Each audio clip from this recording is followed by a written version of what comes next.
पर गया था, लेट हो गया। जब देखो जासूसी करती रहती हो मेरी। रवि की बात सुनकर गंगू कहती है, अरे आप तो फिजूल में गुस्सा कर रहे हैं, मैं तो बस आपकी चिंता कर रही थी।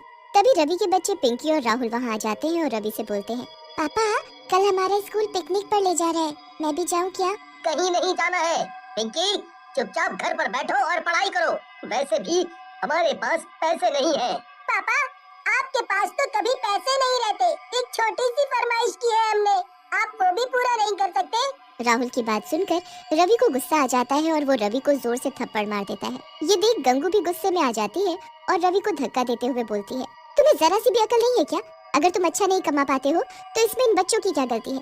अगर दोबारा मेरे बच्चों पर हाथ उठाए ना तो मुझसे बुरा कोई नहीं होगा। गंगू की बात सुनते ही रवि आग बबूला हो जाता है। मुझसे जुबान लड़ाती है, अभी मजा चखाता हूँ।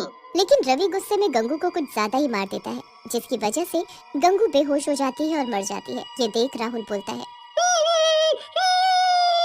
बस करें पापा, मम्मी बेहोश हो गई है, अब आगे से आपसे कुछ नहीं मांगेंगे, आप मम्मी को छोड़ दो।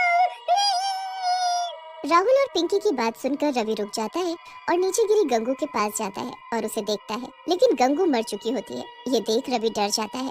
ये गंगू तो मर गई, मैं क्या करूं? गुस्से में आ जाते हैं, पिताजी आपने ये सही नहीं किया, आपने माँ की जान ले ली, हम अभी पुलिस को बुलाकर आपको पकड़वाते हैं। राहुल की बात सुनकर रवि और भी ज्यादा घबरा जाता है और वहाँ से भाग जाता है। राहुल और पिंकी अपनी माँ गंगू के पास खड़े रोते रहते हैं। गाँव वालों को राहुल और पिंकी कुछ नहीं बताते और गाँव वाले गंगू का अंतिम संस्कार कर देते हैं। लेकिन रात में, राहुल भैया मुझे अकेले घर में बहुत डर लग रहा है और भूख भी लगी है। पिंकी की बात सुनकर राहुल बोलता है, पिंकी डरने की क्या बात है, मैं हूँ ना, मेरे रहते तुम्हें चिंता करने की कोई जरूरत नहीं है, तुम रुको मैं आता हूँ। राहुल खाने की तलाश में घर से बाहर निकल जाता है, लेकिन उसे कुछ भी नहीं मिलता और वो खाली हाथ वापस आ जाता है। लगता है पिंकी हमें आज खाली पेट ही सोना पड़ेगा, मुझे बाहर कुछ भी नहीं मिला और घर पर भी कुछ नहीं है। राहुल की बात सुनकर पिंकी बोलती है, तुम चिंता मत करो भैया, मुझे अब भूख नहीं लगी है। फिर राहुल और पिंकी सिर्फ पानी पीकर सो जाते हैं। रात में घर पर जोरों से दस्तक होती है। राहुल और पिंकी नींद से उठ जाते हैं। फिर राहुल जाकर दरवाजा खोलता है। दरवाजे पर गंगू की आत्मा खड़ी होती है। गंगू की आत्मा को देख राहुल खुश हो जाता है।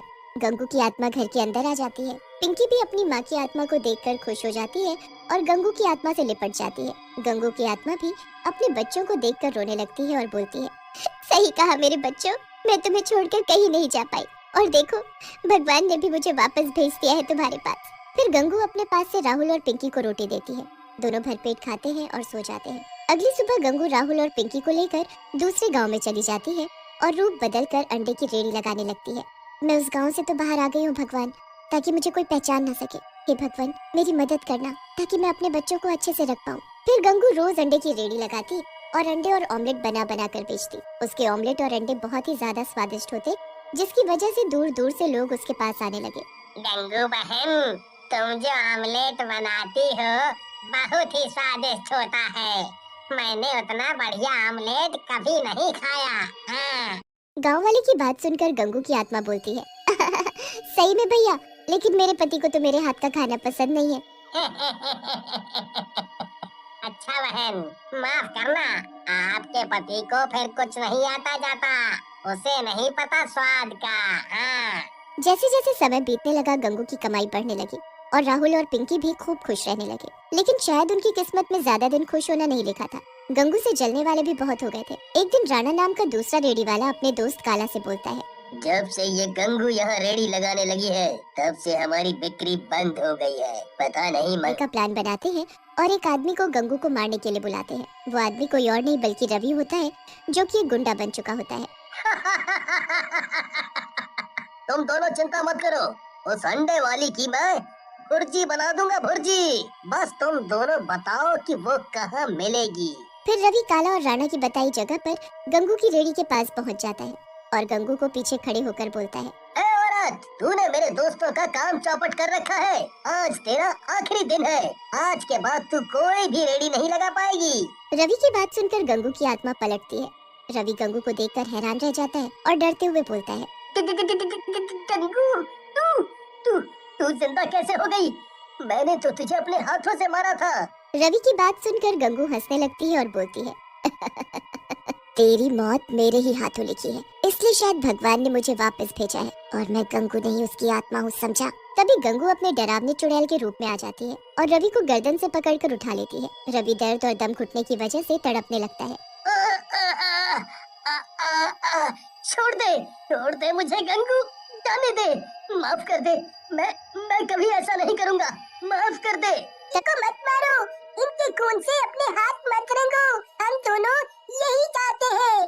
पिंकी और राहुल की बात सुनकर गंगू रवि को दूर फेंक देती है और बोलती है, देखा दुष्ट, तेरे इतना बुरा करने पर भी मेरे दोनों बच्चे तेरी जान बचाना चाहते हैं, जा यहाँ से चला जा। लेकिन तभी वहाँ काला और राणा आ जाते हैं और पिंकी और राहुल को पकड़ लेते हैं और बोलते हैं, बहुत हुआ तुम दोनों का मिलन। गंगू, तूने हमारे काम धंधे में बहुत नुकसान किया है, आज इसका बदला लेंगे हम दोनों। ऐसा कहकर राणा और काला अपने एक हाथ में चाकू निकाल लेते हैं और राहुल और पिंकी की गर्दन पर रख देते हैं। लेकिन तभी वहाँ खड़ा रवि उन दोनों को जोर से धक्का देता है। राणा और काला गिर जाते हैं, जिसकी वजह से राहुल और पिंकी आजाद हो जाते हैं। ये तूने क्या किया रवि? अब इनसे पहले तेरा नंबर आएगा। ऐसा कहकर राणा और काला रवि को चाकू मार देते हैं। रवि घायल होकर गिर जाता है। गंगू को बहुत गुस्सा आता है और